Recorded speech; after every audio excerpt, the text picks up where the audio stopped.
Hello, today is Monday, October 6th. Welcome to episode 510 of Fault Lines, the National Security Institute's podcast that gets you quickly up to speed 3 times a week on the national security and foreign policy debates shaking up America.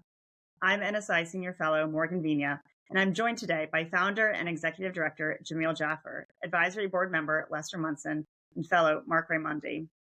Today in Egypt, indirect negotiations start on a potential ceasefire deal between Israel and Hamas. The symbolism of this is significant as it is the day before the second anniversary of the October 7th terrorist attack, the worst attack on Israel in history.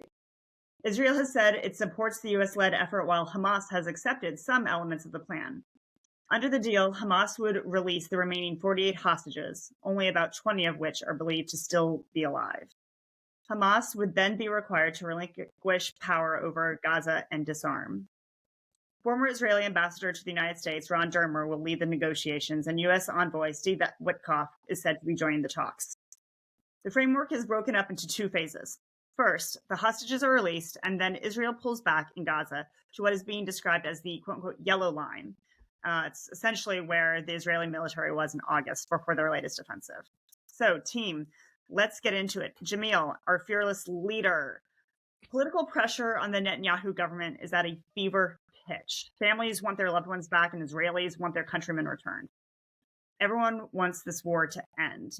Add on the pressure that the Trump administration is putting on Israel to get to the table and sending Steve Witkoff to supervise. Given the desire to get this done, Hamas gets a vote on this too, right? Well, look, they actually cast their vote earlier this week. They said they were willing to talk about a deal, but they wanted fundamental changes to it. They wanted changes to the final status of what happens with the Palestinians. They wanted to know more about that. They haven't agreed in full. The president, however, took their sort of notional agreement, ran with it, and told Bibi Netanyahu that he was pushing too hard, that he was always complaining, and said to him, look, you've got to stop airstrikes, and actually tweeted that out publicly. And Netanyahu, to his credit, did ease off on the airstrikes. And so the real question is there actual agreement between the parties on this 21-point peace plan that President Trump has proposed? Netanyahu himself said there will probably need to be some changes at the margins. Hamas is saying the same thing. That means there's no meeting of the minds between the parties. Now, that's not unusual in a situation like this. But this is the closest we've been to this war ending. The closest we've been to getting the hostages back, and the closest we've been to talking about what comes after this war. So we'll see. I think everyone's hopeful that the talks in Egypt will go well, and that we'll see a real outcome here, and that we'll see those hostages, all sort of 50 of them, 25 likely dead, and 25 some still alive, back at home in Israel. Mm-hmm. So Les, the Trump peace plan here has buy-in, as Jamil mentioned, from Israel, from the United States, obviously, who's leading it, and from Hamas, a little bit at least, parts of it. But we are also seeing many in the international community buy into it, including those in the region who have actively supported Hamas. What are the perils for Netanyahu and separately for Israel if this doesn't go through? Who has more pressure on them here?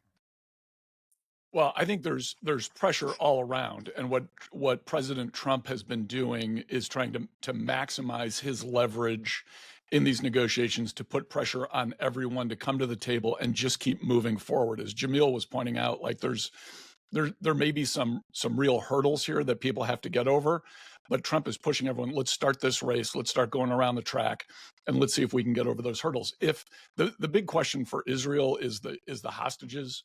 And if you can get to the point where those are all released, that does change the politics in Israel, and I suspect gives Netanyahu more flexibility. The pressure on Hamas is mostly coming from other Arab states in the region, and also from Turkey. So the folks who have traditionally kind of leaned that direction have indicated they're willing to put their chips on the table here in favor of the Trump plan. And to the extent that is because of Trump's personality and his way of doing business and his kind of very different approach to this, while still having the same interests as the Biden administration. Good for him. He's clearly making this run towards a Nobel Peace Prize, as we discussed last week. And you know what? If it works, let's just go ahead and give it to him.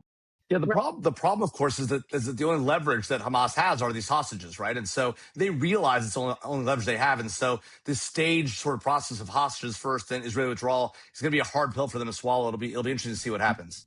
Yeah, no, and Les too. I'd be curious what you think of the European dynamic here. I mean, obviously, we just saw a bunch of European countries recognize a Palestinian state, and so my question for you is, clearly they support this 21 part peace plan. We've seen them recognize the Palestinians. They're trying to play both sides here and be as I guess unpartisan as possible in terms of how they, the sides that they pick. What do you make of this? Do you think that, if this deal goes through, Israel's going to have to continue to combat this push for a Palestinian state?